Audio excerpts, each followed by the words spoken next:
Welcome back to Fillmore. On this episode, 88 of Action Toon Bros, I'm Matthew Lewis, joined with... Ben Sturgeon, and also, why am I sitting here with Palpatine? It's Don Fontaine, how dare you. I have to clarify every episode of Fillmore. It sounds yeah, much better on but a good mic. I don't know, today you just sounded very Palpatine right now. Well, speaking of Palpatine, that might be relevant. Have you seen any mysteries or dramas or anything like that, as I've asked every episode with Fillmore? You do. And unfortunately, no, I still haven't, because I'm very bad about that. Well, yes, I mean... I am horrible about it. And not horrible. I'll say that... Wait. Oh, yeah, go ahead. That is a fucking lie, and I know it. Because recently I did watch a police drama type movie. What year was it? 1995, I want to say. The 1995 smash anime hit, Ghost in the Shell. Oh, hell yeah. That's a mystery as hell. That is very... Ghost in the Shell. That was very mystery. It's also very, police drama, very sci-fi. I actually watched it with one of my roommates, and this was his first time seeing it, too, and he really liked it, actually. And I'm glad, because it's such a good show. Such a good movie, fantastic. I mean. But yeah. Did you watch the American remake immediately after? With Angelina Jolie? Who? Not Angelina Jolie. With Scarlett Johansson as Makoto Kusanagi. If you're referring, as I was about to say, before you threw me off with Angelina Jolie, if you're referring to the Scarlett Johansson one, then no, because that's... Fortunately, I have a list of the Ghost in the Shell shows and movies, in order, and guess what? The Scarlett Johansson one is optional, and I am opting out. Nice.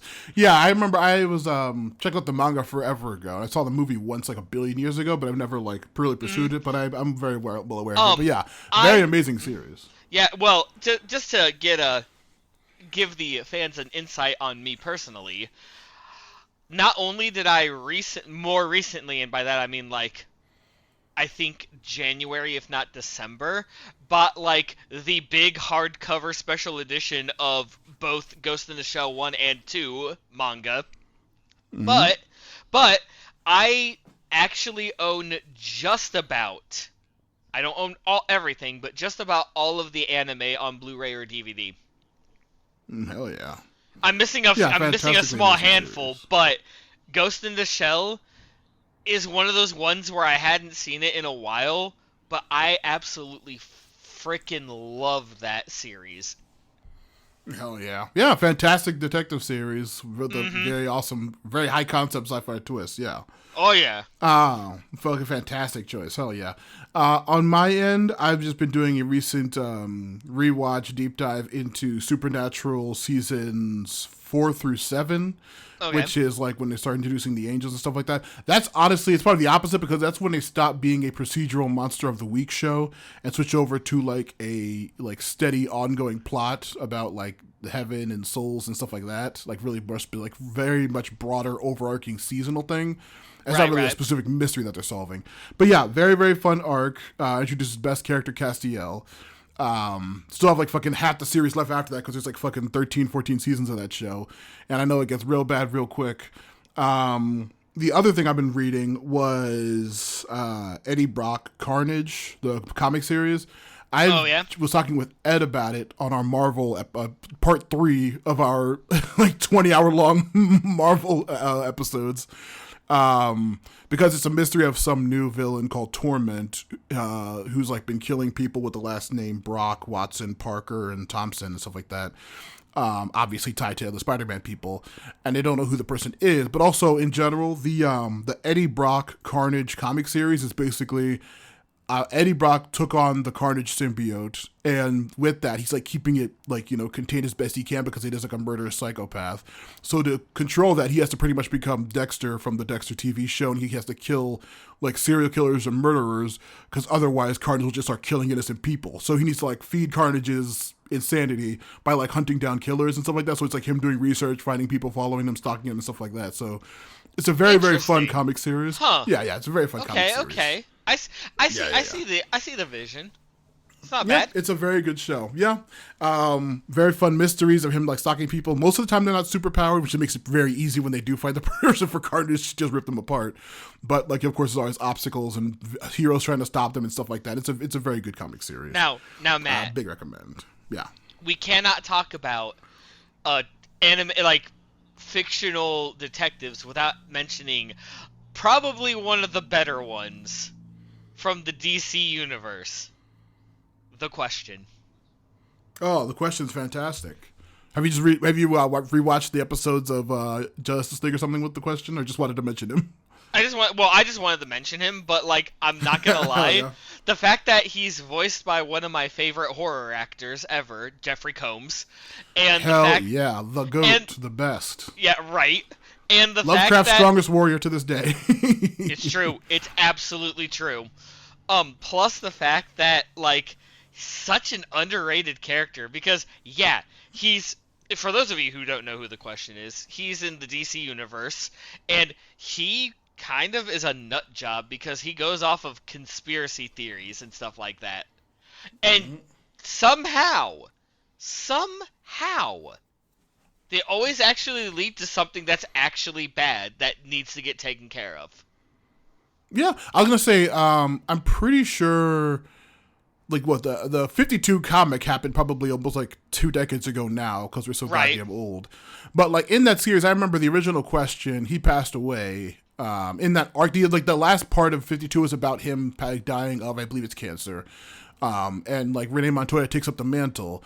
Since 52, there's been about like 2 or 3 overarching whole world reboots of the DC universe, including the New 52, the Absolute Universe Now, Flashpoint. These are all like major redos, but I'm pretty sure most of the time it is now been the original Question for a short time, and then Renee Montoya taking up the mantle for the most part. Okay, that's right, because currently they are on the Absolute Universe. Because that's right. Yeah, Absolute Universe is the current one. They took the multiverse and they actually like became one singular prime universe. I mean, that's happened. Like I said, Flashpoint was the previous reboot, and before that, New 52 was a reboot, and there's the 52 comics itself was kind of like a weird thing. Before then, of course, Ancient DC, you have the Infinite Crisis, Final Crisis, Crisis on Infinite Earths, all of these, nonsense because DC loves fucking. Well, maybe we'll cover a DC in the future and I'll scream about this for hours. Who knows? Either way, Point is, rules. Point is, I did have to actually mention The Question because a lot of times when they think detective, of course, points at Batman, but boo. I know it's the low hanging fruit when it comes to detectives, but I figured I'd actually give the limelight to someone else this time.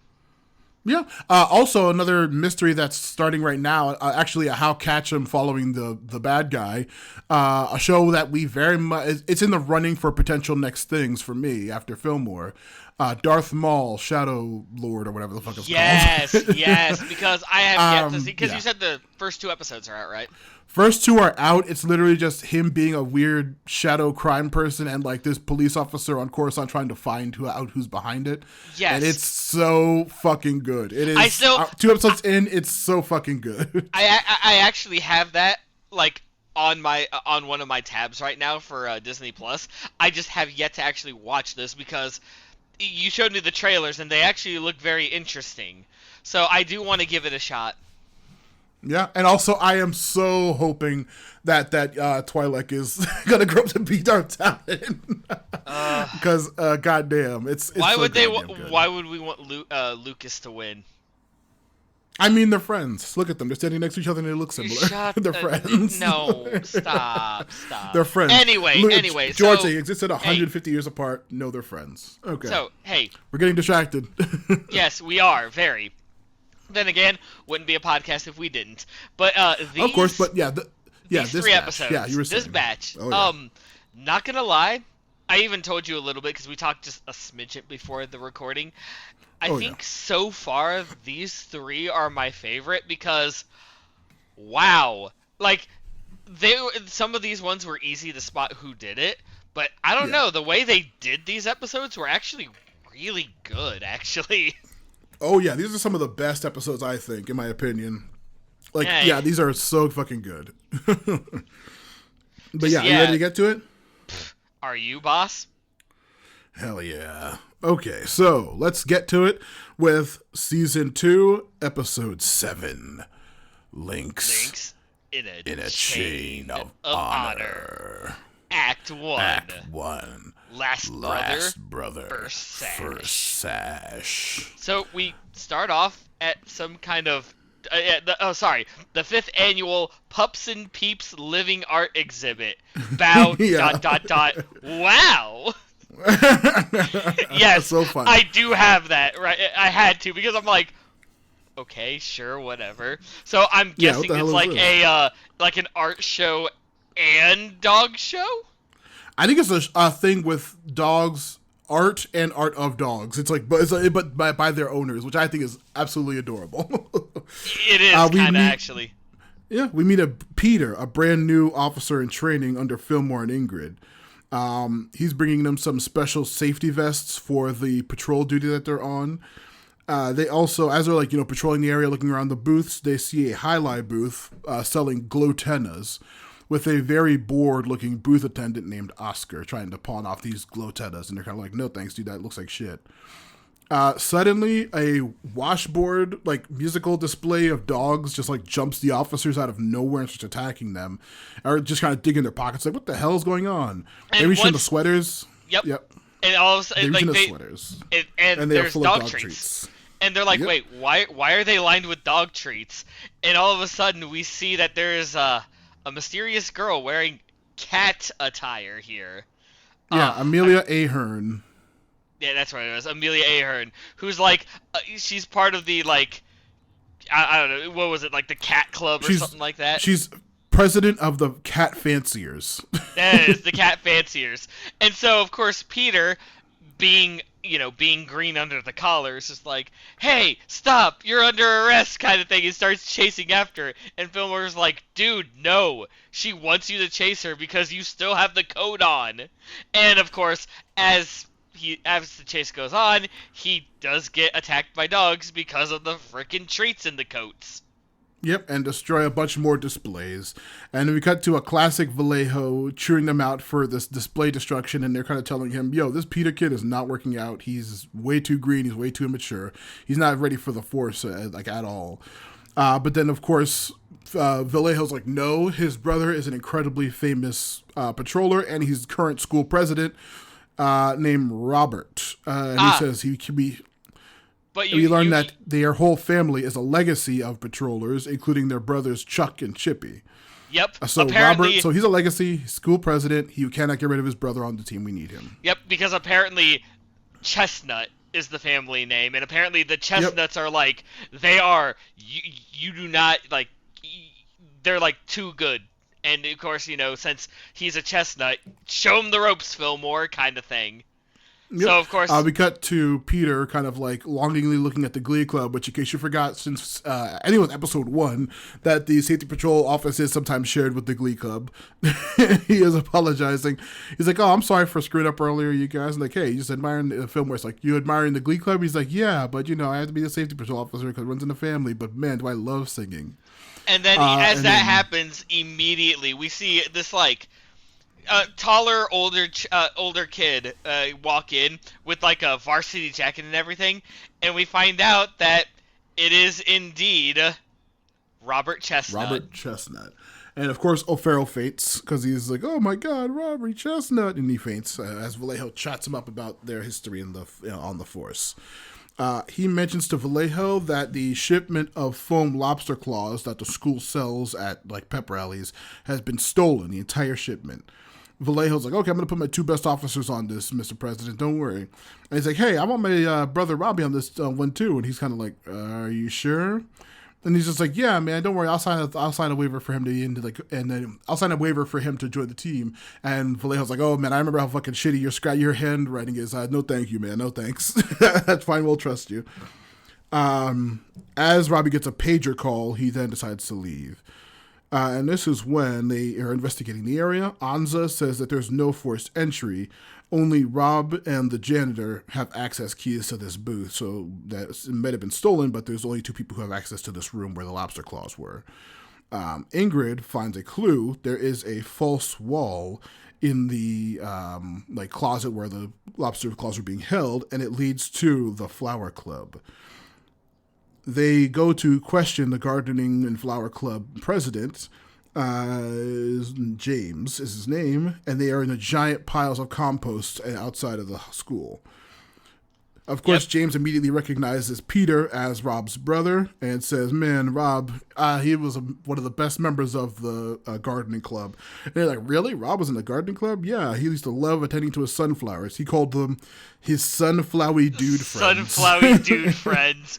But he's just like, so, they're asking about, like, hey, why, sorry. Yeah, it's just like everyone's like confused about this, but they're asking him like, where the claws are and everything. They're like, he's like, how should I know? I've been here this entire time. I didn't even know about the false wall or anything like that. And so, they're just like, okay, this is a bust kind of thing. He also, as Peter's surprised that his brother was in the club, he says Rob left the club because he was embarrassed, and now he's running for office. James says that he does have a key, but he's not behind this. And Peter, of course, is like, he's lying. He's trying to get back at my brother for leaving the gardening club. While he begins to try to take him in again, they're like, "Whoa, chill out, dude, chill out." Yeah, and right. Tahama gives him a call. Yep, and then they go to a furnace in the basement where Tahama like shows them that. Like, there's a whole bunch of, like, ashes on the ground and a burnt-up claw. And she's like, yeah, it looks like there's no hope of recovering any of the claws because, I mean, they look like they've been burnt up. So we'll do some – she puts in a bag – in, like, an evidence bag. And she's like, we're going to do some tests to make sure, see what all happened to it. In the meantime, there's some paint over there on the floor. And when upon further investigation, they find out it's not paint. It's, like – whatever's inside the whatever that weird liquid is inside the glow tennas. Yeah.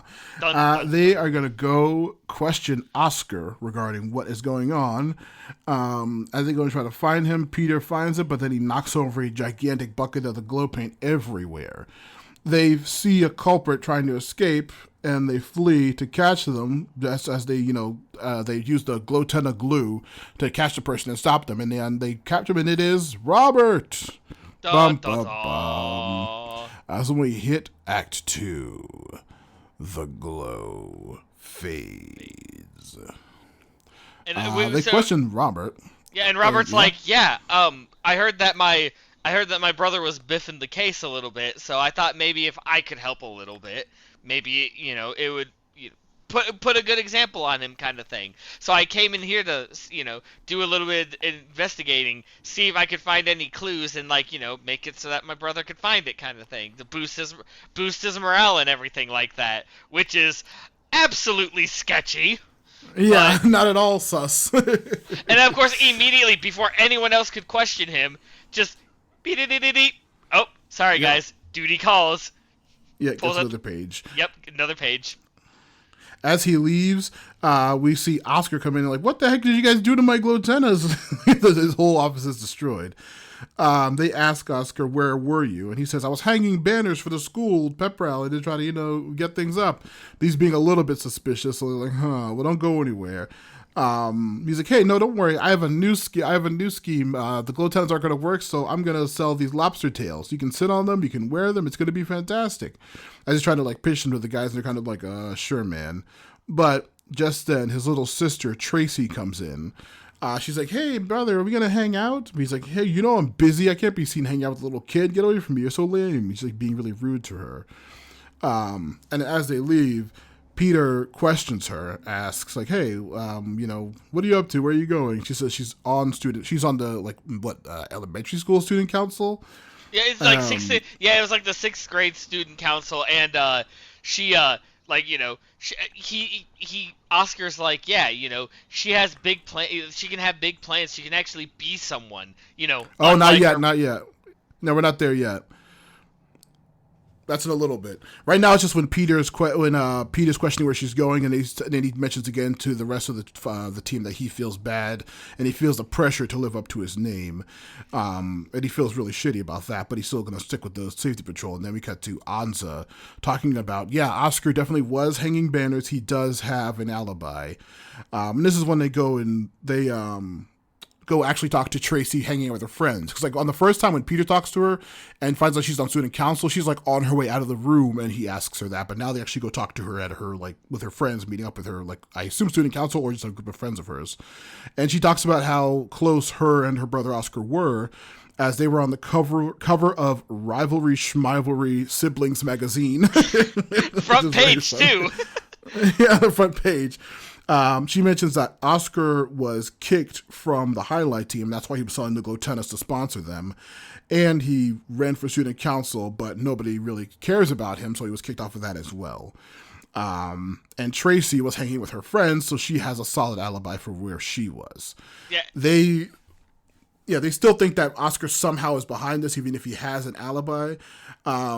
But as they're like, Fillmore and Ingrid are kind of pondering how he could still be behind this and have an excuse, Peter is again yearning for the Glee Club.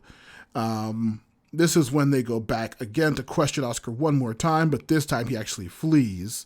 And they use the banners he was tying actually to capture him. They lose.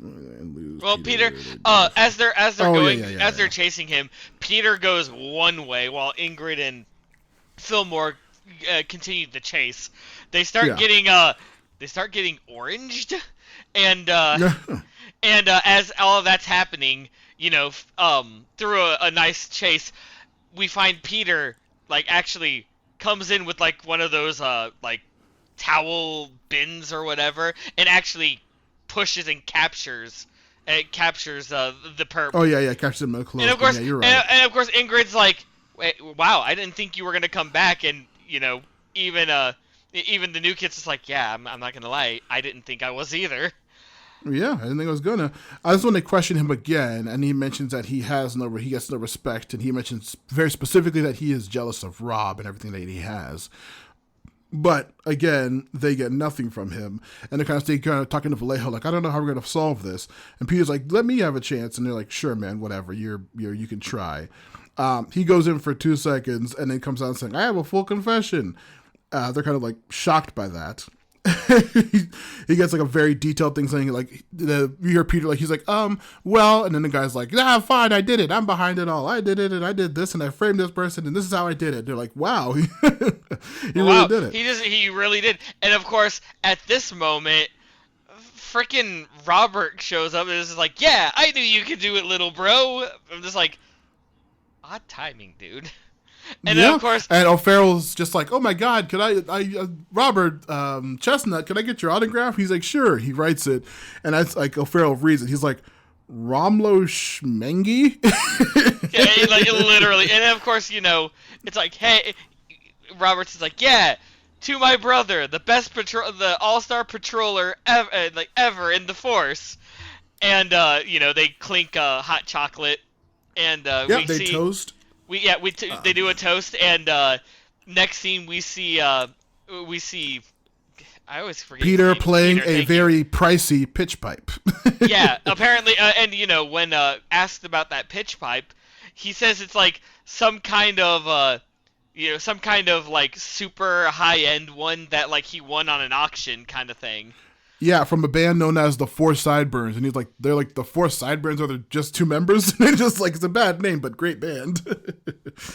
And just then, Tahama gets the results, and she finds out that the lobster claws are actually inflammable, so they must still be somewhere on the grounds. So they are wondering why the hell Oscar gave such a very specific but false confession. And this is when we hit Act 3. Legacy of Lies.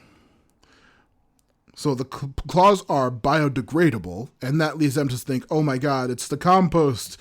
That must be where they're hiding them. And they go there, they dig through the piles of trash, and they see that only half of the lobster claws are in the trash or in the compost heap. Yep, one so half they go back.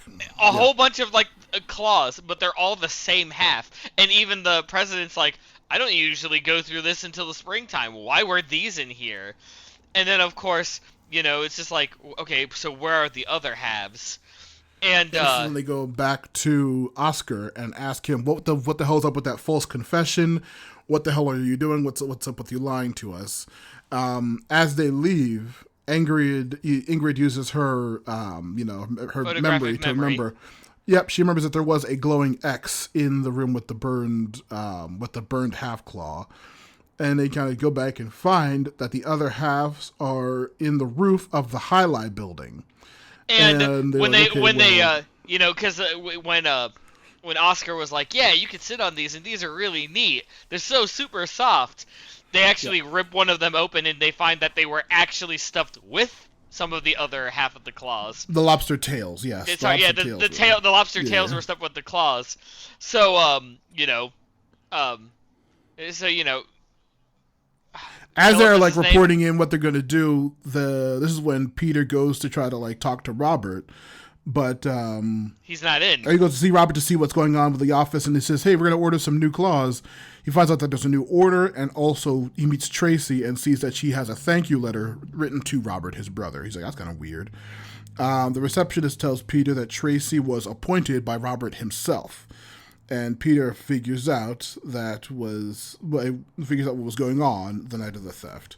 Yep, and then he asks for the order forms, but he finds out that the old ones are missing. Yep, the old ones are missing, and the new ones were done. And not only that, but the new one was placed the exact same night the claws went missing. Yep, he goes to talk to his brother and says that he's figured it all out. It was all a setup. Oscar took the fall so that Tracy could get the respect that he never could. Peter goes through the entire plan and how he manipulated the officers to try to frame all this. Rob then confesses to his brother, telling him that he did all this to make Peter look like a good officer. Ingrid and Fillmore come in and show that, like, yeah, we know what you really did. The reason you really did this is because of your terrible handwriting, along with trying to make your brother look like a good officer to cover up your failure. Instead of "we're number 1," it says "weenie number 7." on the claws. and he even mentions, because Vallejo hinted at it. Just earlier on when he actually O'Farrell with the thing, but he's just like, we're the chestnuts. We're supposed to be perfect at everything, but my handwriting is so awful. It's like, dude, you need to chill. You don't have to go through all of this. Yeah. Also, he couldn't do his real passion, because we're about to find out in a moment, because he does flee. As they flee through the school maze, they end up right in front of the sunflowers, but he can't go through them. He can't harm them because they are his sunflowy dude friends. Yep, his real passion was gardening. Can't destroy the sunflowy dude friends. And of course, they take him in, and O'Farrell's there. He's like, "Oh, poor Romlo. Poor Romlo." And then and that, as Peter's like, yeah, okay, I solved the case, and Fillmore's like, yep, you need to turn in your badge and your sash. It's like, wait, why? What? You saw what happened to your brother, right? You want to go down that path? So, you have an option. You have two choices. You can either sit behind a desk and be a patrol officer, or you can actually go and actually fulfill your passion. And Ingrid's like, in 10 minutes the Glee Club auditions are going to start, right? And of course it's like, thank you, officers, and then he just leaves happily. And, joins the barbershop quartet, and that is where the episode ends. Yep, episode ends, and, see, this one was a little easier for me, because I had a feeling, literally because of how often that the brother was showing up at the most inconvenient of times. Yeah. That's why I'm like, no, it's gotta be him. He's doing something rotten. I think that I think that like they played on that a little bit because like yeah, it did seem like he was the obvious initial suspect, but like the reason why you could also assume like oh so he's like so his brother can look like a good officer. You can think that that's the end of it, but it's like a culmination of everything: his shitty handwriting, Oscar's storyline with his sister Tracy having a future because nobody likes him. It was like they played a lot. They like added a lot of extra things instead of it just being about him getting his brother to look good. Right. And that's why like it was a very very smartly written episode. Very fucking cool. Mm-hmm. One of the main like story things of the episode was following in your parents' footsteps or following in your legacy's footsteps. Obviously, Ben, you're not a teacher, but like is anybody in your family following your dad's footsteps, or your mom, or any of your parents' like occupations at all? Okay, so fun fact. Not necessarily on point, but I guess technically I followed in my mom's footsteps, even though I didn't even though I didn't think like it, because my dad was a teacher, and none of the kids became teachers, right? Yeah. My mom is a factory worker, and she actually she's actually like high up in the factory business, right? My eldest brother is working works retail, and my older brother works as a delivery guy for a linen company. And then you have me, the guy who's been doing nothing but hard labor the entire time and not actually like, trying out like a passion or anything like that. So I guess in some technicality, I guess I kind of followed in my mom's footsteps unknowingly. Oh, that's fun. But what about you?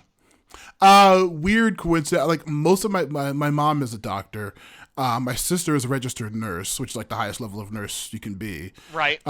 Besides like I think practitioner maybe, but you have to practically have a doctorate for that. But yeah, she's like one of the highest level nurses that she is, and she does at-home stuff. So she followed vaguely. I never had any intention to join the medical field, but now I'm like doing shift supervisor at a animal veterinary hospital, as well as some like light vet what is it, assistant stuff that I do sometimes there as well.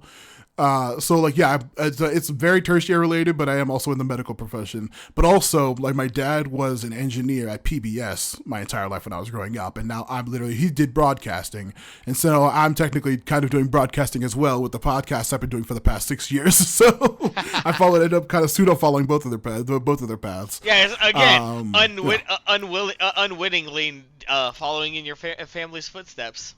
Yeah, unwittingly, but very, very passionate. I love my job, and I love this hobby, which costs me money. So it's not really a job, but still, I love them both, and it's very fun. I literally wasn't even thinking about it.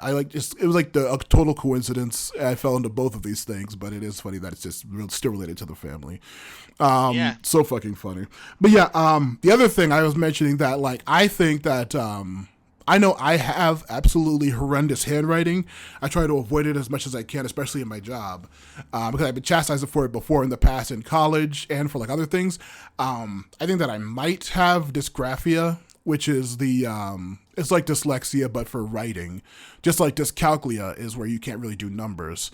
I think I might have mild dysgraphia because my handwriting is like actively horrible, but I'm not I'm not incompetent or bad at anything. It's just really, really bad, and it's really difficult for me to write like straight and neatly. So I think that might have been what like very explicitly what Robert had. It was never really addressed or anything like that, but like I think that he might have like an actual disorder that I wish he would seek help for, because like yeah, it can be like really limiting for people. Right. Yeah. And honestly, I think I might have that too, because no matter how hard I've tried, I still have chicken scratch.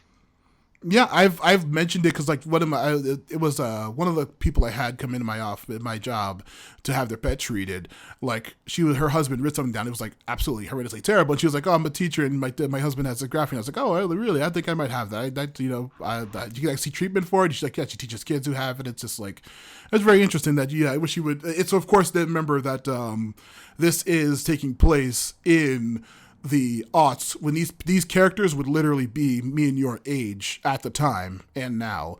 So like it not being diagnosed or it not being really like addressed or gone into is something that like that at the time they may not have really like diagnosed him with dysgraphia off the bat. And that's why I also knew about the other option, because I was just recently doing a rewatch of Degrassi for a different thing I'm doing, and they mentioned that a character had dyscalculia, and I was like, oh yeah, between dyscalculia, dysgraphia, and dyslexia. There's like so many interesting things that you really don't think about that like they actually could be like diagnosable disorders. So yeah, the seeing that actually like addressed and handled in this was very interesting. Seeing that also that was a clue to him being a criminal is very funny. Right. Ramlo Schmengi and Weenie number 7. I was like, damn, I could 100% see me writing We're number 1 and it looking like fucking Weenie number 7. So totally makes sense. But honestly, yeah, this was still like a pretty good episode. Not gonna lie. Yeah, I honestly, the last thing I was going to mention was like, yeah, I think this might be one of my favorites, just because how like surface level simple it seems, and then how many different aspects of it there are, and all the red herrings. Like I remember like on one of my watches, I thought Trace, the little sister, might have been behind it somehow to try to do something for her brother.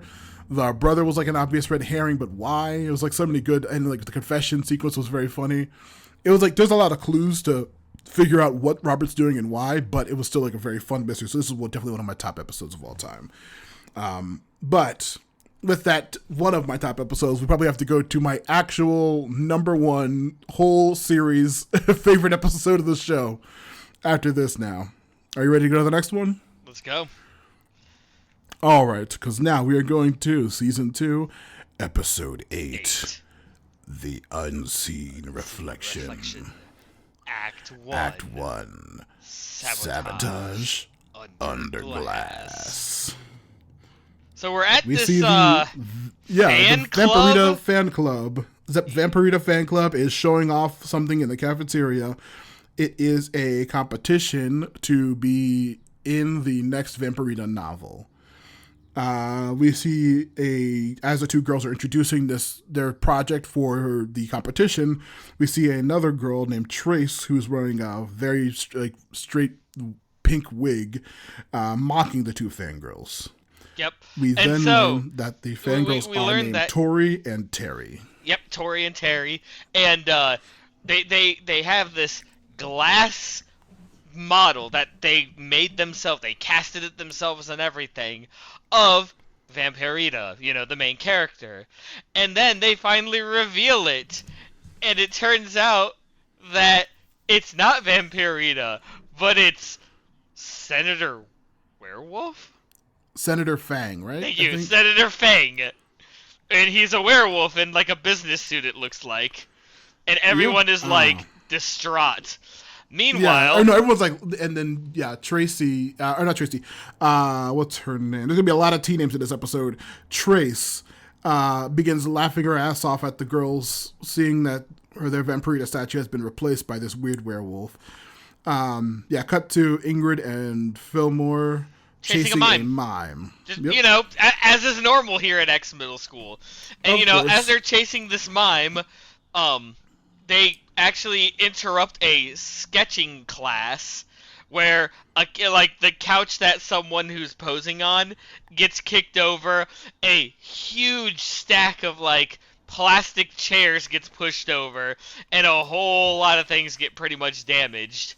And a whole bunch of easels and murals and stuff like that, a bunch of equipment, and the mime gets away, and as that happens, they get the call to go to the cafeteria because something big happened, where O'Farrell is talking to one of the T-girls, one of the main Vampirita fans, Terry, about Tori is the main one. Tori is the lead, and then Terry is her friend. Yeah. They're talking about the book and the club, and this is when Terry mentions that her cousin actually works for the publisher, and so she gets copies of the book for free. So O'Farrell is able to get a copy and start getting into this fandom for Vampirita. Fillmore questions Tori, and okay, so what happened? Why? What was this competition? Where were you at? What's all this about Vampirita? I'm not familiar with you guys. She says that Trace, the girl who they think is behind this, is a Citizen Fang groupie, and they are rivals to the Vampirita fandom. And he's like, well, what's going on? He's like, okay, don't you know, Vampirita is a space-faring vampire, and Senator Fang is a werewolf senator. She mocks how stupid Citizen Fang is, because the media would definitely expose him as a werewolf. And of course, Congress meets during full moons, so he could never really go to a meeting. So it totally doesn't make sense. That fandom is stupid. And this is when Terry mentions that Trace also left the cafeteria as soon as they revealed the statue, so she definitely is probably behind it. As they're investigating the giant glass statue, Ingrid sees a white hair inside of the Citizen Fang nail. Fillmore talks to Trace, and she keeps calling him Ossifer and being very dismissive. Now she's wearing like a different color, like a blue wig or something now. She's a totally different hairstyle. She's mocking them, saying like, "Oh, of course I wasn't there, Ossifer. Like those vampire people are morons." I mean, how could she be a vampire in space? There's literally no ozone layer, and nothing would block the sun's light, so it literally doesn't make any sense. That fandom is very stupid. Yeah, and as she's also being super dismissive, and she actually has a very good alibi, because the day, like, you know, whatever day was important, they were the Senator Fang club was going bungee jumping, and of course she's like, sorry, there's only one way to describe this. She's being a real bitch to him right now. And, you know, being like, okay, goodbye now, goodbye kind of thing. And so Fillmore's like, so everyone was there, right? And she's like, no, actually, there was one person who wasn't there. What's the name? TQ Schrader is the president of the Citizen Fang Club, and he has no alibi as far as anybody knows. We meet him, and he's like in a fancy Asian-inspired white outfit. He's eating sushi with chopsticks, and he's like, "I'm sorry, Fillmore, I don't have time for this." But no, I don't. I have no real alibi, but I was busy, and I don't really care for vampires people, so I really don't care about their competition. He also mentions that, like, I hear that the book series have been terrible, and I hear the new one's actually absolutely horrible, so I have no interest in this. And he says, okay, well, whatever, kid, don't leave town. And he's like, don't worry, I promise, officer. And then Fillmore's like, I don't even know you. And he's like, I always keep my promises. And this is when they get a call. Tahama says that the white hair is white human hair. And this is, they cut also to Alfaro freaking out, reading the books and absolutely loving the Vampirita novels. They're like, wow, Alfaro, you're really enjoying it? Like, yeah, man, Terry was just telling me that she like, you know, since her cousin has all the free books, that I can get as many as I want, so I've been going through the whole series. And as Tahama's talking about the hair and how it's actually like human, we find Vallejo run out. It's like, Fillmore, why do I have a bill for a whole stack of plastic chairs, some easels, some canvases, and a couch? And, you know, Fillmore's like, hey, I mean, you know, that mime kind of got really crazy. Vallejo's like, yeah, well, Principal Folsom's on my butt about this. And so if I get another bill like this, I'm gonna clean your clock kind of thing. He's just like, don't. Yeah, you're gonna be suspended from the force if you break more stuff. Yeah, he's like, don't break another thing. And we also cut to like the actual glass studio man, because I think it was also said. Well, I think it was also said that the statue was remolded, not broken or destroyed or replaced. This was an actual remolding, so someone had to change this. Right, and, yeah. They go to the glass blowing club, and they talk to the teacher there, and he says, this was not blown in a glass kiln. This was blown in a metal press. You can tell from the mold lines. And they're like, okay, so someone used a metal press for this? They go to Figurine Alley because they need to get to the metal shop. But as they're being very cautious, but as they do, they see a hooded figure begin to flee after they run for directions. And they're like, okay, why do they always flee? And this is when we get to Act 2. Shards of Justice. Fillmore is being very cautious not to destroy anything as he's trying to like gingerly move in and out of the figurine hallway between metal and glass shop. The suspects begins like throwing stuff and knocking stuff off the shelves, while Fillmore's like, you know, using a bungee cord to try to catching everything with his hand, just trying to be as safe as he can. He saves everything, but the hoodie escapes. And this is when they leave. They find that the person who escaped left a book, and it is about dealing with grief and depression. They go to the librarian that we saw from way back in the library episodes before, and he says that this book has been out for months. Fillmore talks to him and mentions all the suspects. He shows Trace. He's like, oh yeah, she's always buying. He'll see her with like a giant green wig. He's like, oh, she's always buying books on hair wigs and stuff like that.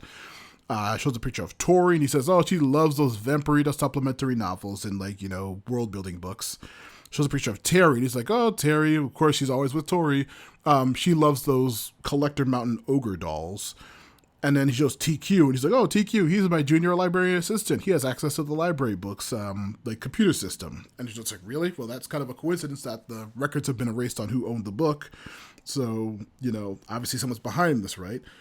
And this is when Ingrid calls about TQ, because they find out that he also made the original metal mold for the werewolf. So it's looking more and more like TQ's behind this. And of course they go they go to talk to this TQ guy who is not yet. They have this is when they get called to the croquet field because another sabotage to the Vampirita competition has happened. Sorry, I'm gonna pull in actually because they talk to TQ and they're like, yeah, we know you did it, kind of thing. Then they get you're right. Then they get the call for the right. croquet, and that's when TQ's like, oh yes. Because I can stretch my arms, I'm totally behind it now, huh? Yeah, you're right. Yep, they talked to DQ first about the library stuff. So yeah, hey, and Matt, then they go to the croquet field. Side note: never make me actually again, please. My God. No, that's the fun part of podcasting. Tori and Terry are again commiserating. They're upset that their Vampirita float has been cut, and Tor is just like, I'm going to give up. There's no point in doing anything anymore. And O'Farrell's like, don't give up. Did Vampirita give up when Zolfram the Gold wanted to paint the whole planet gold or whatever the fuck? And it's just like, you're right, O'Farrell, I'm not going to give up. Tahama calls and tells him that the float lines were cut by some sort of shears and loosened. And this is when they see that another figure, a hooded figure, is again fleeing. They go and chase them after they go chase through like a giant field of croquet mallets. They finally manage to catch the person, and they reveal that it is Trace. And this is when we cut to Act 3. This devotion. Nevermore. So Trace is telling them, hey, you know, and we find out, you know, obviously they're wigs because she actually has like short black hair, and of course she's like, I didn't even cut the ropes, and of course, you know, Fillmore's like, really? What were these shears for? She goes, look, I wanted to, but someone got there before me, and I'm really upset about it, and like, so she's like, you know, talking about how, again, it doesn't make any sense. And then we find out that she also had like a photocopy, like a red piece of paper that was like a photocopy of like one of the Vampirina's novels or something. And she's like, yeah, I found this. Like, I don't know, like, who could have had it or what. And she's like going off. Like, as she knows who had it because she says the Vampirina novel, it's a page from the newest book, and she found it with TQ, and she slams her fist thinking that he's a traitor. She's betrayed the fandom, that he's even reading a single page of a Vampirina novel. And then they're kind of like, okay, so that's him again, another suspect with him. And then this is what Ingrid says. Tracy and TQ, working in tandem, tried to trash Tori and Terry's attempt at taking the trophy. Together. Oh yeah, I forgot about the fucking alliteration. And of course, but then Tahama comes in and is like, actually it couldn't have been Trace. They still say there's 1 hour left before the competition. Right, yeah. Tahama comes in and says Trace isn't a part of it. I just did an analysis on the wig. It's actually fully synthetic. Remember, the hair was actually fully human. Yeah, and this is when they realize that they have got to question TQ one last time.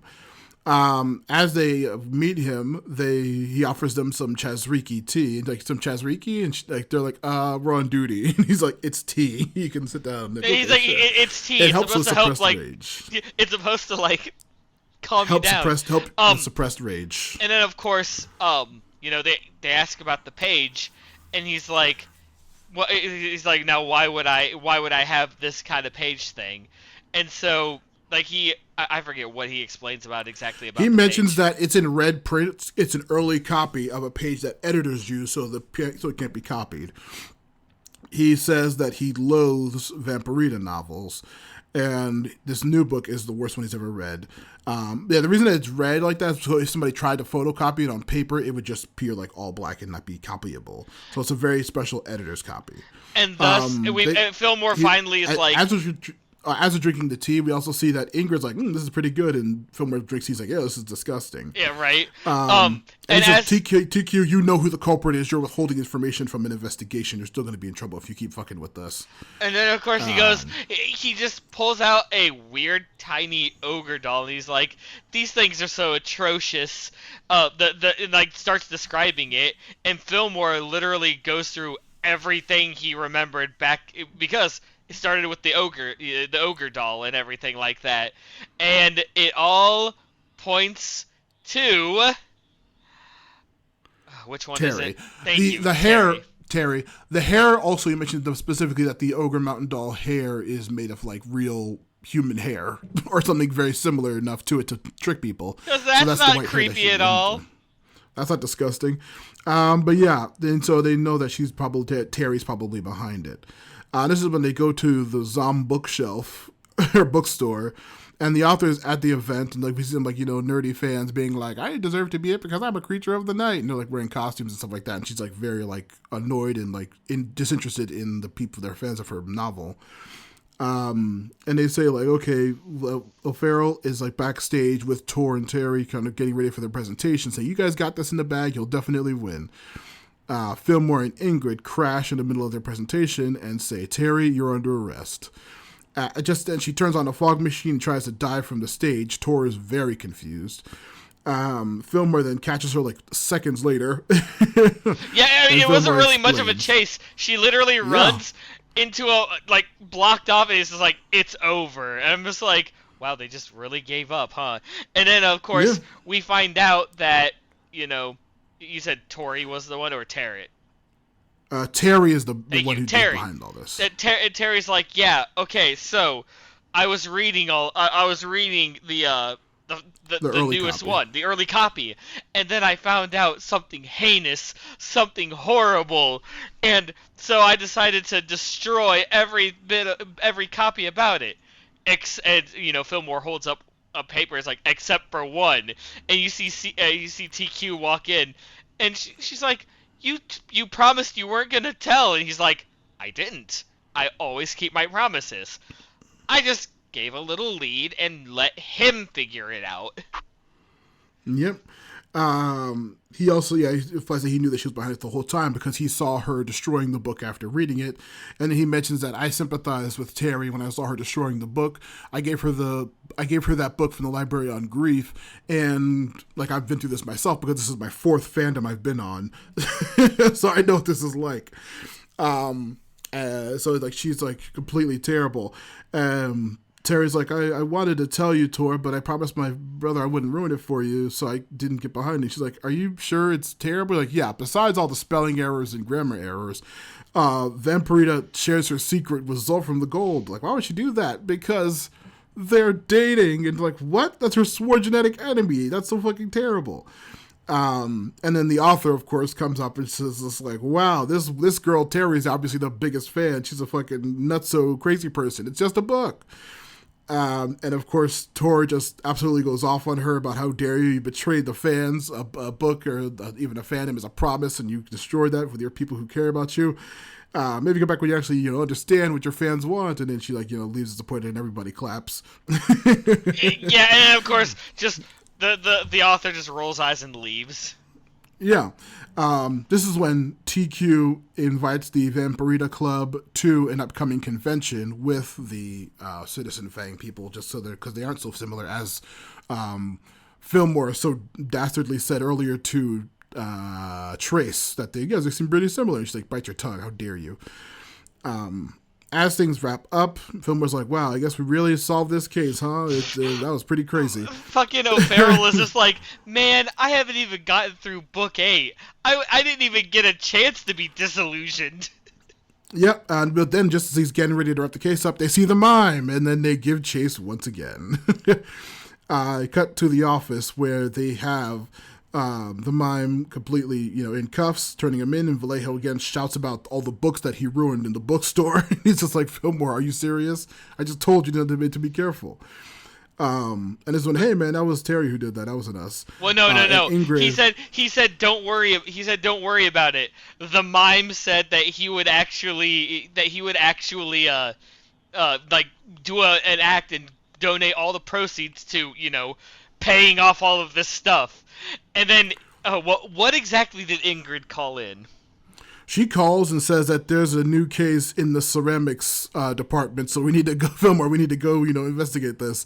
And as he sorry, Vallejo, I gotta go. As he dashes, and of course Vallejo gives a Fillmore as and the mime the mime mimics him, and I love that because he does the Vallejo Fillmore as the mime mimics and does something, and Vallejo's just like, stop it. Yeah, stop that. Stop it. And then it just and ends that's where the that. episode ends. Yep. Now this was whenever I do a rewatch or I think about the show in general, this episode is one of the top ones that pops up in my memory because it's so very explicitly personal. It's so fucking funny. That is, oh my god. Okay, Matt, ask your questions. Well, I mean, the first one is, have you ever been absolutely destroyingly disillusioned with a franchise or that you followed for a long time? Obviously, it's the number one. That's the number one thing. I mean, many fans, asshole-ish fans would take this very badly now and interpret it in with just general being shitheads. But a personal thing to you, have you ever really just fell out of love with a fandom out of a shitty issue or a shitty entry? Honestly, I've never been a part of an actual fandom. Sure, I've been a fan of things that were popular. Just right now, I'm a fan of One Piece, but I'm not actually a part of the fandom, nor am I in the whole into the whole fandom community, because, well, Matt, you ready for this one? Mm-hmm. Rick and Morty and Undertale killed fandoms for me. Really? Well, okay. One of those I can get. yeah. Rick and Morty, because of the Szechuan sauce. That was hilarious. Well, I'll let you talk first. I'll talk about. Yeah, just the whole Szechuan sauce thing, and everyone, all the fans, acting like infantile children, and I'm like, cool. I was never a fan of the show. Now, not only do I never want to watch the show, but I don't like their fans at all. However, just Undertale. That was one of the more iconic games that came out. It was for the time. It was revolutionary. It made everything, but a lot of the fans, at least in the circles that I would browse. I never actually joined a fandom again, but I would browse certain fandoms and everyone was kind of a piece of shit. I'm talking get one bit of information wrong and you were fucking flooded. And this was at the beginning of cancel culture as well, so there's that whole thing. So yeah, honestly, fandoms back then probably were a bit different. When I was a kid, probably were. Yeah, this would have been 2003, 2004, right. Whatever. But then, but what? Going forward, it's just honestly, no, I don't give a fuck about fandoms anymore, because sure, there's probably that small handful of people who are actually good fans, who are actually okay to talk to and stuff like that, but there's a lot of shit covering a lot of covering that little bit of good, and I just don't have the time or patience to deal with that shit. Yeah, well, I was gonna say there's no general series that you really like that you fell out with because of the author or the entry. Okay, actually, yeah. I see your question now. Well, I do want to also say in terms of the Rick and Morty thing, when the Szechuan sauce, that was probably season 2 or 3, I want to say. 2, I had seen a couple of random episodes. Yeah, 2. I had seen a couple of episodes of the first season and enjoyed it enough. But a couple of podcasts I follow were talking about all the and they showed like a bunch of video clips of all the like insane pieces of shit being assholes, and it was just like, yeah, that completely like took the show off my radar for like years after that. But I've come back and watched it since, and I think it is a decent show. Like the early fandom was very much like only intellectuals, very like shitty people, and then the Szechuan thing happened, which made it even shittier looking. But I would say that it's a generally pretty good show, but I barely follow the fandom for but there was it's actually kind of funny. There was a show that I avoided because of the fandom, because everyone was into it. I actually started watching it and actually kind of was okay with it. Fell off of it because I got burnt out, and decided never to go back with it because of like certain people who were fans of this but then fell off of it because of something about the writer and what the whole story was about, like what it turned into and everything like that. Attack on Titan. Oh yeah. Okay, that's certainly a series. I finished it. I finished the manga during the time when everyone was shitting on it and pooping. That's a show that I thought was like honestly pretty overrated in general, and I wasn't very interested in it totally. And then of course the big thing about like what's in the basement and then that reveal, I didn't really get it at the time because I was like, it doesn't look that different. But anyway, I then went on to read it, not out of basically out of spite, curiosity, because like a show I thought was overrated, everyone suddenly was pissing on, and so I'm like, okay, well let me get full context for this so I understand. And yeah, I fucking thought that ending was absolutely atrocious, and I'm like, yeah, you guys were right to be pissed off about that. Mm-hmm. Oh, yeah. The messaging is also absolutely fucking terrible. It's very interesting, like to see people like disillusioned with a fandom or something like that. Like I think back of obviously to Star Wars and shit like that. I think back to when Episode 1 came out, everyone was aghast and despised it. Yeah. By the way, Matt, go on your tangent. I'm gonna BRB. I won't be long. All right, are you able to hear me, or are you gonna mute me? What is going on? Dude, I can absolutely hear you. Come on now. Okay. Well, I'm just going to say, firstly, Star Wars. Yeah, Episode 1. I remember a lot of people were, like, not interested in it at all. But then I was a child. I was 10 years old when it came out, and I thought it was very fun and goofy because I was barely into the fandom. And then Episode 2 I thought was pretty mid. The final fight was very interesting. 3 I absolutely loved, as you can hear on the Movie Garbage episode, Revenge of the Sith. I was surprisingly very, very, very much into. Listen to that episode. It was cut short a little bit. We're probably going to do another Star Wars thing soon. But obviously, yeah, I'm a huge fan of Star Wars now. And I know that people who fall off of the fandom now because of Disney's acquisition of it. But I think that outside of the sequel trilogy, a lot of the stuff they've done has been pretty good. Book of Boba Fett was the only disappointing project, I think. I think that Obi-Wan was a slightly mid. The Acolyte had big ups and big downs, but the only like blanketly bad thing I would say is Book of Boba Fett. Other than that, everything they've done is great. Like I said, the Darth Maul series is incredible. Andor, obviously, everyone fucking loves J-O-ing that. Outside of Star Wars, which could go on forever, another major one I would like to have Ben actually be able to respond for would be something I'll get into in a bit. But like, I'm literally filling time for Ben while he fucking goes and does whatever he's doing. I'm ready to go on to the next thing I wanted to talk about because it's more specific. But I guess I'll just say another huge fandom that I'm a part of, obviously, is the Warhammer fandom. I say as I'm like literally staring at like thousands of dollars of Warhammer figures in my office. Shut the fuck up. Yes, we get it. You know everything about Warhammer. By the way, as you were like explaining that you were filling time, I was just getting back into my room, but then you started saying the other fandom. I'm like, okay, I'm gonna wait on this, and then of course you brought up Warhammer. Of course, Warhammer. Of course. No, yeah. I'm staring at like thousands of dollars of Warhammer figures in my office right now that I've barely touched in the last year because I haven't played as much. But no, the actual thing I wanted to say was the thing that got me the most into Warhammer would be the Horus Heresy books, which if you aren't familiar with, it's the pretty much like 30K. It's like the 10,000 years before the current Warhammer state, with the wars that made the Chaos Space Marines. It is a 50-book long trilogy, and I am not exaggerating. There are literally 50 books in the Horus Heresy, culminating in the siege from like half of all Space Marines as Chaos Marines now on the planet Terra, and the like pseudo death of the Emperor of Mankind and all that kind of stuff. The events that start the 40K universe and the Horus Heresy, pretty much.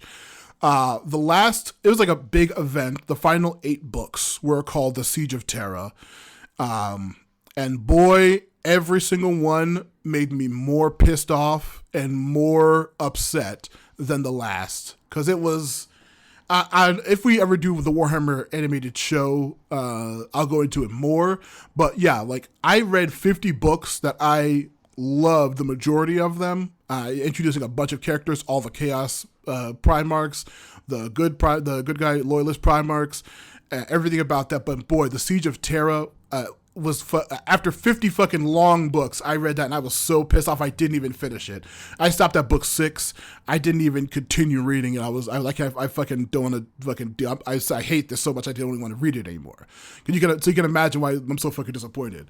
But of course, the reasons that I'm disappointed and hate it are probably reasons that fucking shitty ass Imperial fans love it. It's not great. It sucks. But another thing I was going to talk about, the obviously the vampire and werewolf fandom thing as well, Ben. Me and Ed got into it a bunch in our Vampire's Kiss episode and in Fantastic Dinosaur of the movies, action highlights in special effects classics. Okay. Are you team werewolf or vampire? Oh, fucking Christ, dude. Of course this is going to be a question. This is like, are you a pirate or are you a ninja? Which the answer is obviously pirate, and if you're a pirate, ninja... yes, pirate. Yeah, okay, good. See, I was going to say, Matt and I agree, because literally we translate it to Naruto or One Piece, and we always go One Piece. But... yeah. Fuck. See... I avoided this one like the plague. Like, legitimately, like, growing up, I never put my 2 cents in for werewolf versus vampire, because I'm not gonna lie, both have positives, both have negatives. For example, looks at the portrayal of werewolves, looks at the portrayal of vampires, kind of thing, right? And granted, one of my favorite horror movies of all time, a very slow burn, is the 1992 adaptation of Bram Stoker's Dracula, with the all-star fucking cast. Gary Oldman as Dracula, Anthony Hopkins as Dr. Van Helsing, Winona Ryder as Mina Harker, John Harker played by Keanu Reeves. God, I could go on. Like, it had an all-star cast, and it was beautifully, like, the cinematography was absolutely phenomenal. Holy crap. That's one of my favorite movies. But let's be honest, I mean, werewolves have been a fascinating concept for a long time for me as well. They're werewolves. I mean, come on, you howl at the moon, full moon, you become a wolf and everything like that. You become feral and everything. Then you have lycanthropes. One of my favorite metal bands is Powerwolf, which is literally about fucking werewolf. They're like a werewolf metal band, pretty much. So,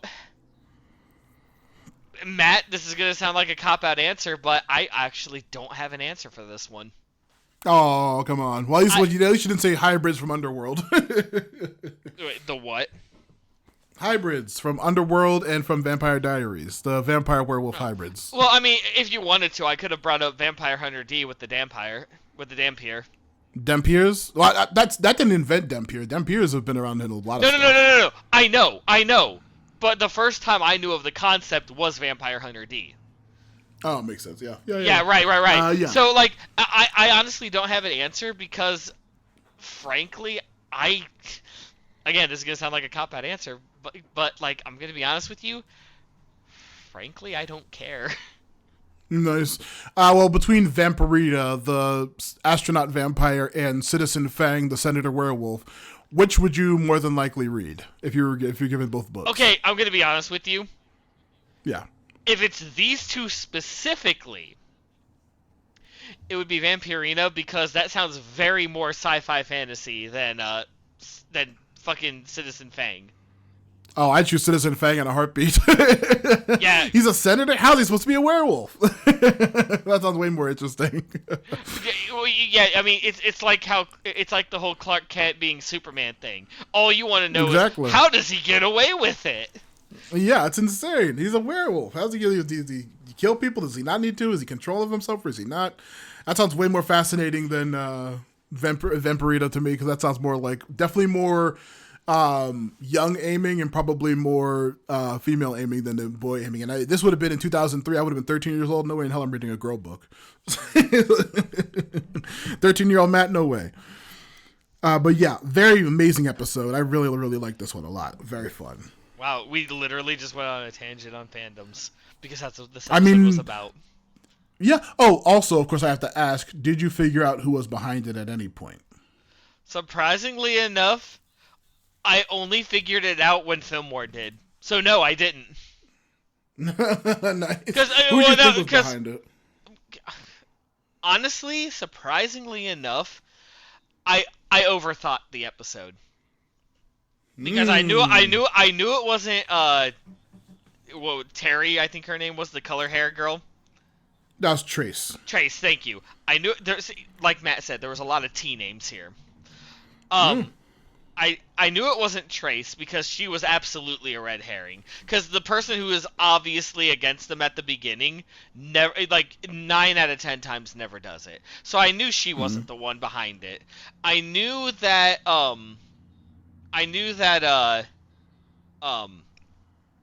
TQ was not behind it. Yes, a lot of the evidence pointed at him, but I've seen this show a lot to know it wasn't him. There was a point, I never took it seriously, mind you, but there was a point where I thought the mime was behind it, not gonna lie, because he didn't get caught at the beginning, and let's be honest, Fillmore would absolutely do something like that. Yeah. But I'm gonna be real with you. I didn't know who it was, because at one point I was like, maybe it could be like Tori or whatever the main redhead girl was. After all, she and O'Farrell were hitting it off pretty nicely, actually. Yeah. But yeah, like I didn't know, and it was only until Fillmore figured it out, which by the way is like pretty much, I didn't figure it out until the answer was already said, pretty much. I'm like, oh, okay, that's interesting. But I thought it was interesting because she got an immediate, oh, you're forgiven. Is it that bad? And then they just fanned out about hating it. I'm just like, oh, so, you know what my exact thought was, Matt? Yeah. Oh, so they're probably going to be part of the Sonic fandom, where they love to hate on it. Oh, yeah. Well, hey, there's lots of those fans now. A lot of hate-doms now. Yeah, hate-doms are more popular than ever, unfortunately. People are just like shitting on stuff, even despite the quality or whatever. I hate that shit. I hate hate-doms. Hey, there you go. You have a hate-dom on hate-doms. Yeah, those people suck. I hate that. But that's unfortunate. Being disillusioned with their fandom, I completely sympathize with TQ being disillusioned by franchises before. Yep.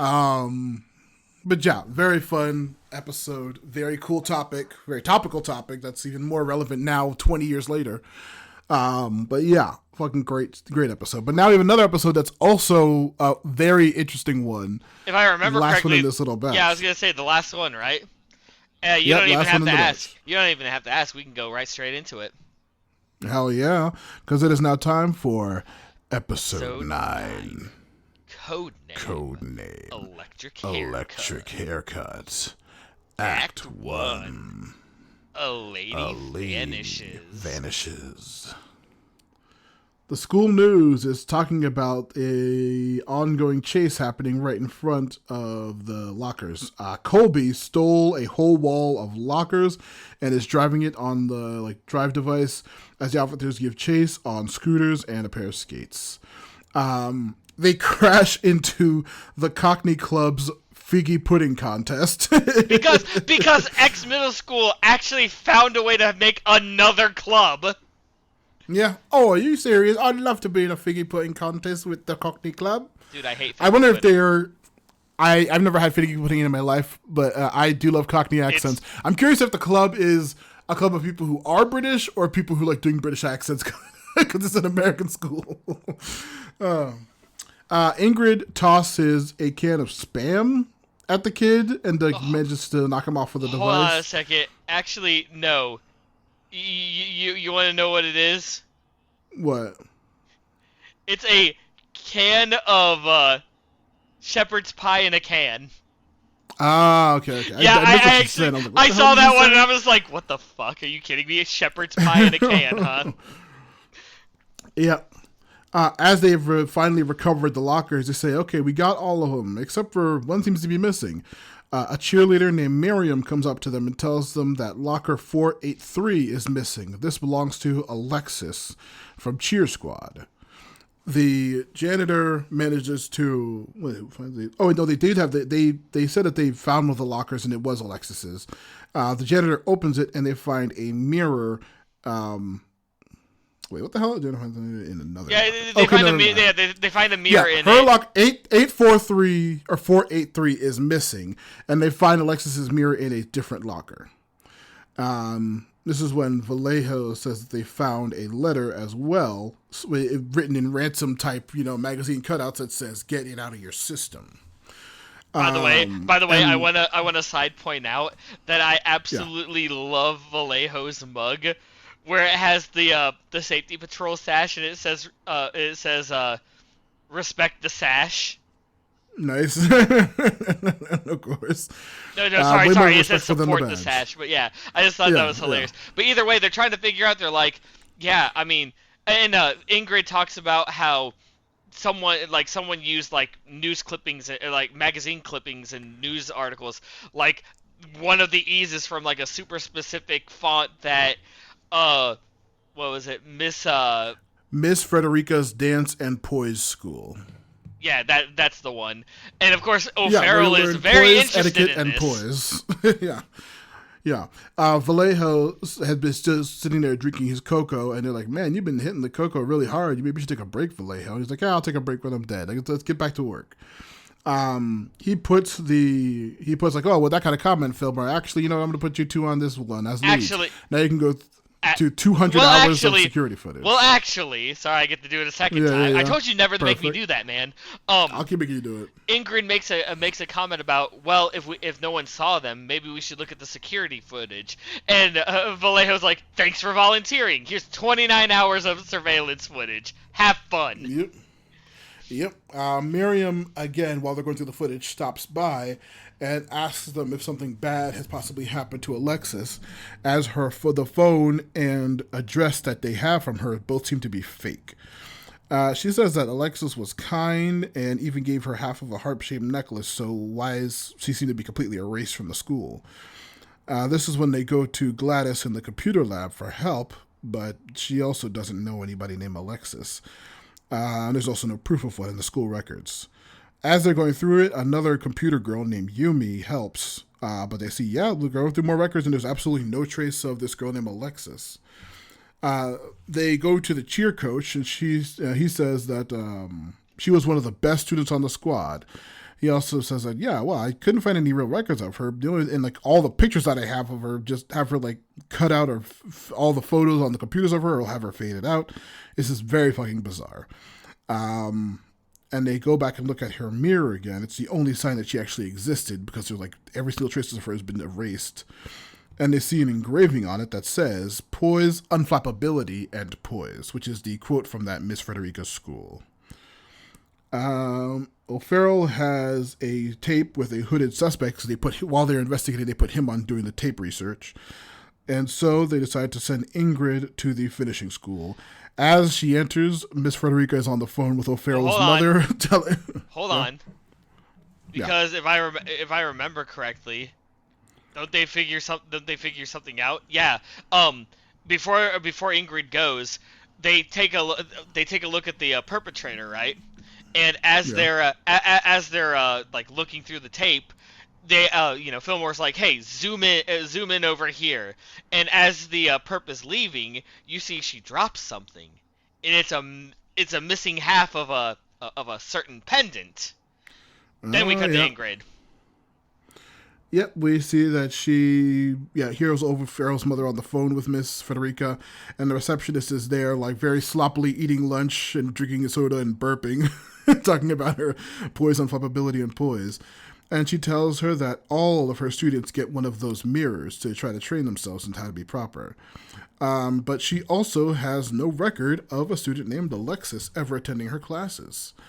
And this is when Ingrid gets real suspicious, and she tells Fillmore what's going on. But they say, okay, well, they have the one clue. They find her necklace. Oh, and I think they find the necklace right before the act break. That's why I have it at. Well, yeah, but that's why I worded it as like a very specific pendant, because you can kind of make it out in the video, but this is like where it's just like, yep, this is actually the other half of that pendant. And that's The when necklace. Yep. we cut to Act 2.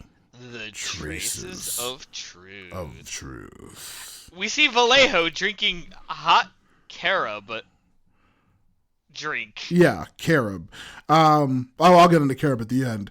For health as opposed to the hot chocolate. And then the pair go to talk to Alexis's boyfriend, whose name is Jonas. As they go to try to find out where he is, they run into the hooded figure who knocks into them. And we see Jonas saying, "No, wait, stop," as he's kind of chasing after the person as well. They chase through the school, and they go through the stand-up comedy club. And then as they corner thing. this hooded figure, the hooded figure runs into, well, Folsom's actual office, where they try to corner this mysterious person, and then they go into Folsom's closet full of the exact same vest and clothing. I'm sitting here. I'm like, Folsom, you don't live here, do you? Folsom, you don't live here, do you? And then of course, in the back of Folsom's closet, we find that there's an emergency exit, where the hooded figure crosses a log, throws the log away.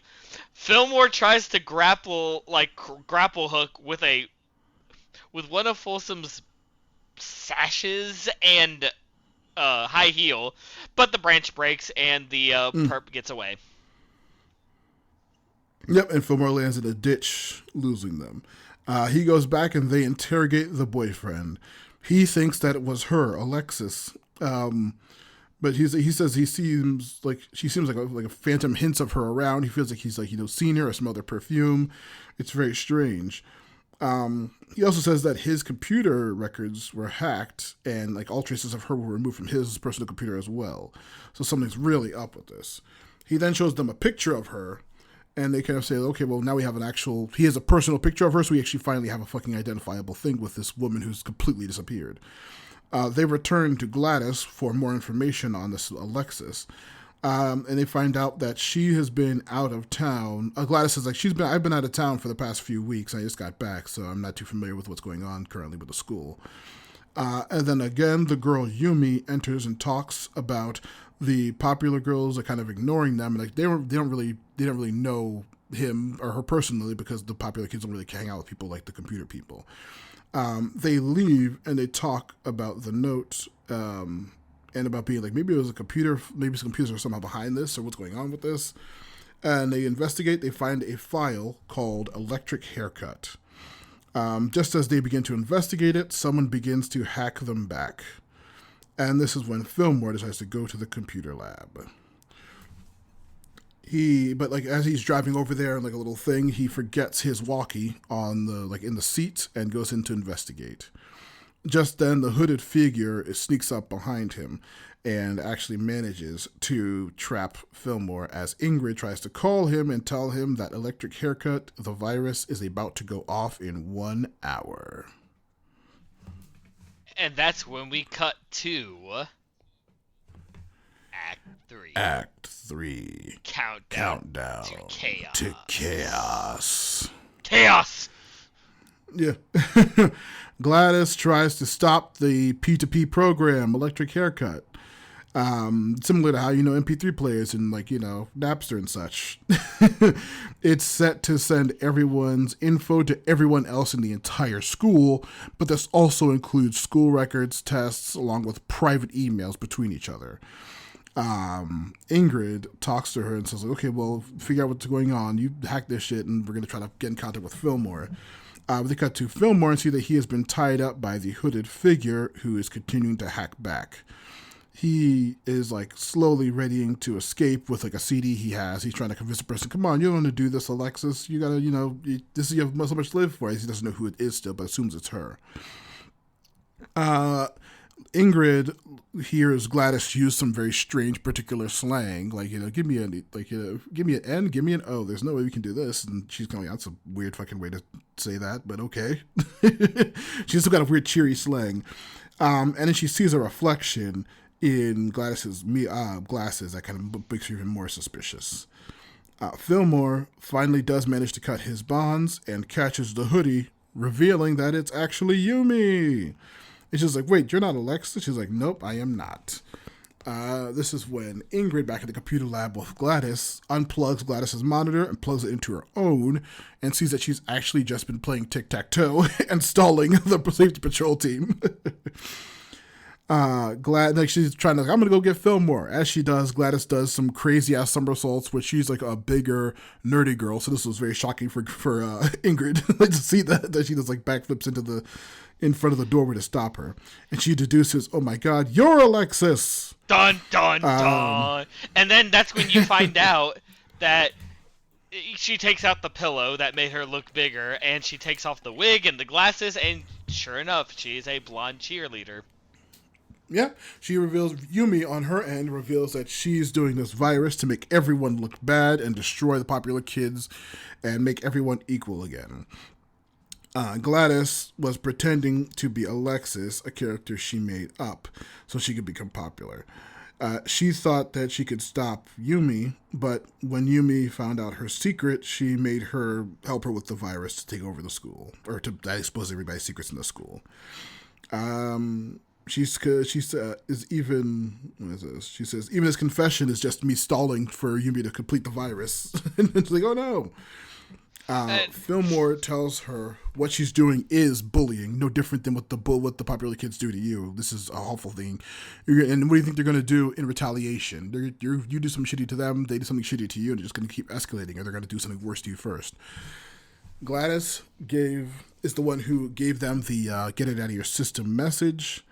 And Ingrid tells her everyone likes her for your personality, not for what you look like, and not for your hobbies. They like you because of you. They all talked about how kind and generous Alexis was. And then this is when she finally decides that she is going to help, but they find out as she begins to hack the thing and try to stop the virus, she finds out that Yumi actually already stopped it on her end. O'Farrell doesn't get what's going on. He's just like, so Yumi was Alexis? And they're like, no. Gladys was at the school before. She turned into Alexis to get popular, and then she went back to being Gladys. And she's like, wait, so then who's Gladys? He's like, confused. It's funny because they're like, you don't get it, do you? He's like, nope, no, I get it. But guess what? He's like, I get it. And then, of course, it zoomed in on his face, and he goes, I don't get it. Yeah. But then he's like, but I don't care. He's like, so Gladexis is the person. He's got 3 books and a vase on his head, and he's like, but I don't care. Okay, you're right. I don't get it, but I don't care because I have amazing poise. And he just walks away, and we see I forget the name they give her now, but we see Alexis. O'Farrell called her Gladexis. Yeah, Gladexis. They start calling her Gladexis now. But you see her with her now, I guess, officially back together boyfriend, and the cheerleader at the beginning, and what was it, Yumi? Yeah, Yumi and the cheerleader all together. And Yumi not only apologizes, but also her parents were talking to Folsom, and if she got detention until she was in high school, that would be being let off easy. She apologized. Yeah. She apologized to Folsom. She apologized to a bunch of people, and Fillmore was next. But also, she thanks Fillmore because without everything that he said and without everything that happened, she actually would have, made a big mistake and never would have met, a really cool friend. And we find out that the popular cheerleader is now friends with uh, uh Yumi? Gledexis. No, Gladexis and Yumi. Gledexis and Yumi. And she's just like, wow. And, she's like breaking it down. And she's like, wow, when you think about it, that's actually kind of sad that, popular kids and not popular kids are like not getting together kind of thing. And, they're like, well, why don't you think of it as a new beginning kind of thing? And, Yep. so, everyone's happy. She remembers like, oh, you forgot your mirror, and she's like, actually, yeah, I don't think I'll need it. You guys can keep it. And it's Yep. like, I gained something better, a new friend. And then my favorite part, it's just like Fillmore's just like, hey Vallejo, Ingrid and I are gonna go to Hot Chocolate King or whatever it was called. Now, usually we would invite you, but since you're trying to break off the stuff, literally Vallejo spits out his gum, puts on his coat, and says, let's go. And they're like, wait, aren't you drinking your carbo or whatever it is? He's like, that stuff comes from trees. Let's go. And that's where the episode ends. Now, Matt. Yeah, very fun one. Now, Matt, I'm going to send you in Discord right now, okay? I'm going to send you a picture, alright?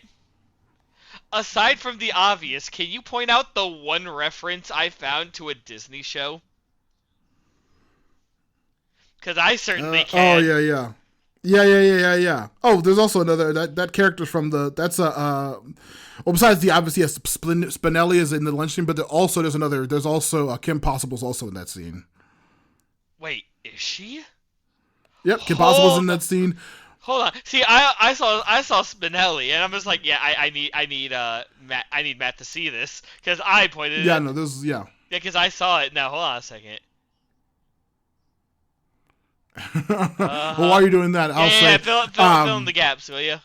I'll say, yeah, the blonde kid is from that. He's the rapper from that white rapper episode he was like the chess champion, Checkmatey, and then the other girl is from the Sadie 9 test. She was protesting the Sadie 9. The one who shares my same favorite flower, chrysanthemums. She was dating. God. She was dating the culprit in that episode. But yeah. Oh my God, it's hard to tell because of the goddamn accordion kid. Yeah, but yeah, that is. You can definitely see her black shirt and her red hair. It's definitely Kim Possible in the background as well. Yeah, very goofy episode. Oh my God! Wow. And here I thought I was being clever, and you're like, "Hey Ben, what about the secret?" And I'm just like, there's a secret character. Yep. But either and way, a bunch of other character cameos. Yeah, apparently a bunch. Yeah. Yeah, another very very fun episode. This one, did you see who was behind it happening? Half. I half saw it because who do you think was behind it? Because I thought it was Yumi. I actually had a feeling Yumi was behind it. However, one of the reasons this episode is actually one of the reasons why I think this is one of the better blocks that we've covered. I did not expect the whole like double character playing going on with Gledexis. Yeah, it's very confusing because I had to like break it down for myself. So they mentioned that Alexis was a new student and she had only been there for a couple of weeks and disappeared. And then later on, Gladys does say that she's been away for a couple of weeks. So she didn't know, so she's not familiar with what's going on in the school. And so yeah, in that time, Gladys lost weight, changed her hair, joined the cheer squad, got a boyfriend, did all that crazy shit, and then went back to being her computer self when Yumi found out who she was to help her make the virus. This, along with the first one, is probably some of the most complicated that the plots and motivations have gotten in a while. They're like really, really detailed, really elaborate setups. It's very fucking cool. And yeah, and that's what I liked about it, because I feel like in this block of episodes, at least so far, the writing was exponentially better. Yeah, I would say that I think the show in general has really amazing writing overall normally, but these episodes specifically have like really heightened, really cool, interesting, intriguing plots, which are like legit hard to try to predict. Yeah. Yeah. Yeah, fantastic batch. Have you ever had? Yeah, I guess you didn't know what carob was, right? Huh? Carob. Carob? Carob is the chocolate substitute that Vallejo's drinking. Oh, yeah. Didn't I think didn't O'Farrell They he kept saying said it came something, from didn't he? trees. Yeah, Well, no, they kept because he's mocking that like, it comes from trees. well, he's like, isn't this the stuff that they put in like something or other? But yeah, I don't know what that is, to be honest. Yeah, it's like a plant-based chocolate or substitute. Yeah, it's like a more healthy chocolate substitute. I've had it before, and it is nasty. Oh yeah, I was gonna say Vallejo showed that as well. So yeah, I hated that. It was not good. Yeah, I tried it out of curiosity. Probably last time I rewatched this show, but like it's like a chocolate substitute that's supposed to be healthier, but it's not very good. I don't think anyway. And then the other thing was I know that me and Ed's school, it was like a upper middle classy school, and like it was in the area of Ohio that we're in. It was pretty notorious for being like not having cliques or like social things as rigid as other schools around us had, because everyone just assumed that like our school was a bunch of rich kids. So they're like the nerdy kids would still be hanging out with the jock kids, would still be hanging out with the popular kids, hanging out with the stoner kids. Like it was like notoriously blurred lines in terms of cliques. So we didn't really have as much as the nerds versus jocks thing going on in our school, because everyone just like didn't like our school in general. So did you have that kind of thing going on in your place more not? Surprisingly enough, middle school, high school, it didn't matter. We kind of meshed together in a sense, because like we didn't really have cliques, because like you, like the jock kids and like sure, there were times when like groups would still be like their separate groups, but yeah, honestly, they kind of intermingled and hung out with each other, kind of thing. But not because we were a rich school. No. I honestly don't think anyone cared. Nice. Yeah, maybe it was more like an old school thing when they were writing the episode, but like, yeah, it was a very fun little idea. I'm very shocked that I honestly, the what did you think was going on with the Alexis plotline of her like being completely erased for some reason? Like, what the fuck? What do you think was happening with that shit? Honestly, I thought she was going to be revealed at like the very end, and I guess technically she was, but not in the way that I thought. She was, but that was not the way I thought the direction was going to go, and I'm just like, wow, dual identities. Okay, I'm on board. I'm not bored. Yeah, very, very fun episode. Very complicated plot. I believe we only have 5 more the last episodes, 4 episodes. Yeah. 4? Oh no, 4. 4 more. 4. Yeah. Oh, that's wait. I think we're at the finale. There's only 13. I think there's either 12 or 13 episodes in the season. No, you're right. There's 13. I remember now. Yeah. Yeah. So we have 4 left. That's going to be the end of the Minnesota new series.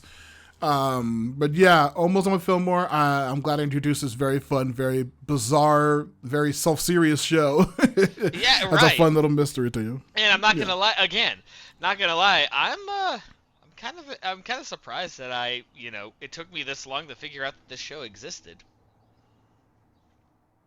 Yeah, it's legit fantastic. Mm-hmm. But yeah, I'm looking forward to wrapping this up. But next time we have another episode of Metalocalypse up. We're getting pretty far into that show as well, I believe, right? This is going to be the second or third part of season 4. It'll be the second part, and we're nearing the finish on that one, because after the rest of the because I believe we did 4 episodes, correct? So yeah, we're doing 4 episode batches. It should be 2 more episodes of the series, and then the special, and then the movie, and then we're finally done with that. Interesting. It's been over a year, but yeah, fun shows covering. Like I said, I'm glad I got this shout about this old show from forever ago, and I'm looking forward to the next series we're going to do as well. So, yeah, I'm ready to wrap this bad boy up. All right. Well, I have absolutely no shameless plugs. So, hey Matt, drop them while it's hot, shall you? Of course. Matthew List Podcast on Patreon, Matthew List Podcasts on YouTube, Matthew List Podcasts on Blue Sky, Matthew List Podcasts on Twitch. Check out old episodes of Action Toon Bros. There's so many episodes to watch. There's a lot of fun playlists. You can just listen to them through. Our Star Wars playlist is getting ever larger, and I'm sure it'll continue to get bigger with more series in the future, possibly. Definitely check out the Fillmore playlist and everything else. Metalocalypse playlist, all the old shows, Korra. Avatar's more relevant than ever. Check out the Korra playlist because it's a fucking great show. And the first one we did, so it's fucking fantastic. Listen to old and new movie garbage. Leave reviews. Though we're covering, I believe, at this point, we're probably still in the middle of our long as shit fucking Marvel arc where me and Ed cannot get to the movies. As of this episode, we have recorded at least 3 parts. It has to be at least 4, and they're each 4 hours each. So you can tell, two psychos talking about Marvel movies for 20 hours gonna be in the end. But yeah, check out those episodes. Probably streaming soon, maybe in the future, who knows. But buy the book, of course, Forgotten Minotaur King. The novel's available on Amazon still. Check out the episodes on Spotify and YouTube. Yeah, do all that shit. Check all the plugs out. Rate and review, because that's the only way the algorithm notices you. And that's all from me. Well, yeah, and again, this was a fun batch of TV shows. So honestly, from us here at Action Toon Bros, just have fun, be safe, and as always, keep it sleazy.